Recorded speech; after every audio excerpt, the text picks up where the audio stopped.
మీ business ఏదైనా మీ ఊర్లో promotion చేయాలంటే అది సుమన్ టీవీతోనే సాధ్యం. ఇప్పుడే సంప్రదించండి.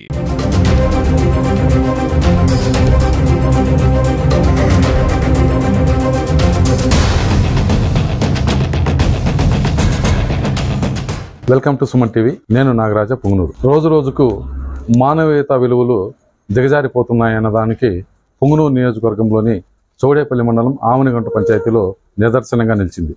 ఒక మగాడి కోరికలకు ఓ మైనర్ బాలిక గర్భం దాల్చింది. అయితే 6 నెలలుగా గుట్టు చప్పుడు కాకుండా ఆ మగాడు ఆమెను అనుభవిస్తూనే ఉన్నాడు. తన యొక్క గర్భాన్ని బయటకు చెప్పుకోలేక తల్లిదండ్రులకు చెప్పగా కొంత పంచాయతీల మేర జరిగి తుదకు గత నెల ఏప్రిల్ 7న బాలికతో సహా తల్లిదండ్రులు ఇక్కడ పోలీస్ స్టేషన్లో ఫిర్యాదు చేయగా వెంటనే స్పందించిన పోలీసులు పలమనేరు డిఎస్పీ ప్రభాకర్ ఆధ్వర్యంలో కేసు నమోదు చేసి ఈ రోజు అతన్ని రిమాండ్కి తరలించారు. ఈ మేరకు మన ఎస్ఐ గారు మనకు ఈ కేసు గురించి వివరాలు తెలుపుతారు.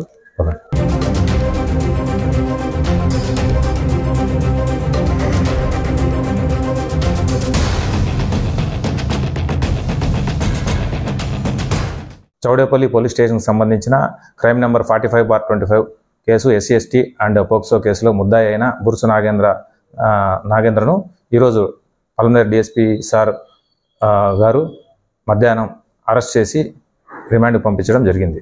నా బిడ్డని ఇట్లా మోసం చేసినాడు సార్. పెళ్లి చేసుకుంటానని చెప్పి మోసం చేసి ఇప్పుడు 5 నెల 6 నెలలు వచ్చే కిందకి నువ్వేం చేసుకుంటావు చేసుకోవరా, నీ వల్ల ఏమవుతుందో చేసుకోవరా, పోలీసులకు కాదు నువ్వు ఎవరికన్నా చెప్పుకోవరా అన్నాడు సార్. అందుకు నేను వచ్చి పోలీస్ స్టేషన్లో కేసు పెట్టుకున్నాను సార్. పెద్ద మనుషులు పంచాయతీ చేసినారు సార్. ఏం చెప్పినారు?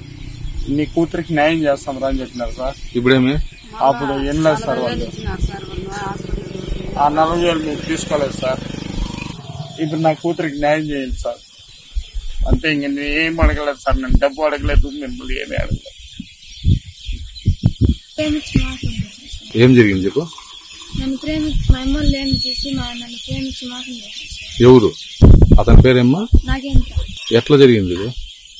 మా అమ్మ లేనప్పుడు మా ఇంటికి వచ్చిందా సార్. నువ్వు ఇప్పుడు ప్రెగ్నెన్సీ ఉండవా? ఎన్నో నెల? ఏళ్ళ అంతవరకు ఏం చేస్తావు? చెప్పలేదు సార్. మా అమ్మకి భయపడే. మీ అమ్మ మీ నాయన ఊర్లో లేరు, జూలైలో పోయినారు. మళ్ళీ ఎప్పుడు వచ్చినారమ్మా? వాళ్ళు నవంబర్లో వచ్చినారు సార్. నవంబర్లో వచ్చినారు. అప్పటికి నవంబర్ నుంచి ఇప్పటికి ఎన్ని రోజులు అవుతుంది, ఎన్ని నెలలు అవుతుంది? ఇప్పటికి 7 నెలలు అవుతుంది. చదివిన 10th అయిపోయిన తర్వాత కాలేజ్కి పోలేదా? 9th లోనే నిలిపేసినారు. నిన్న ఇంటి దగ్గర ఒకదాన్ని వదిలేసి మీ అమ్మ మీ నాయన ఇద్దరు వెళ్ళిపోయినారమ్మా? మా అవ్వ మా తాత దగ్గర వదిలేసుకుంటాం.